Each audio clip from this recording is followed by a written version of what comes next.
Sir, आज लोकशाही दिवस जो साजरा करण्यात आला त्या संदर्भात सविस्तर माहिती द्या. केंद्रीय कार्मिक मंत्रालयाच्या निर्देशानुसार आज चोपडा तालुका येथे लोकशाही दिन हा घेण्यात आलेला होता. या लोकशाही दिनामध्ये एकूण 28 तक्रारी आज ह्या 30 तक्रारी एकूण प्राप्त झालेल्या आहेत. त्यापैकी 2 तक्रारी या फेरफारी संबंधित होत्या. 3 तक्रारी या संजय गांधी योजनेचे अद्याप अनुदान मिळालेले नाही किंवा त्यांचे प्रकरण मंजूर झाले नाही या संदर्भात होत्या आणि उर्वरित 25 तक्रारी या पुरवठा विभागाशी संबंधीमध्ये होत्या.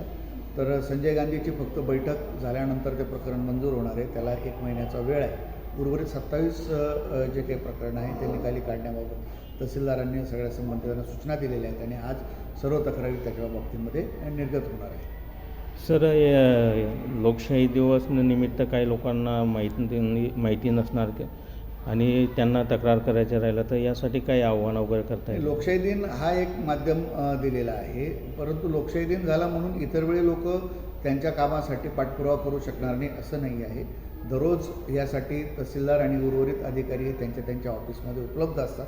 लोकशाही दिनाच्या माध्यमातून त्या दिवशी सर्व अधिकारी एका ठिकाणी उपलब्ध होतात. काही लोकांचे काही प्रकरणं हे वेगवेगळ्या लोकांकडे प्रलंबित असतात, तर ते सुलभ व्हावं या दृष्टीने लोकशाही दिन केलेला आहे. परंतु लोकशाही दिन झाला म्हणून त्यांचे प्रकरणं निर्गत होणार नाही असं नाही आहे. ते प्रकरणं निर्गतीची कार्यवाही सुरू राहणार आहे आणि लोकशाही दिन यानंतर शासनाच्या निर्देशाप्रमाणे वारंवार दर महिन्याला सुद्धा होत राहते. Okay sir.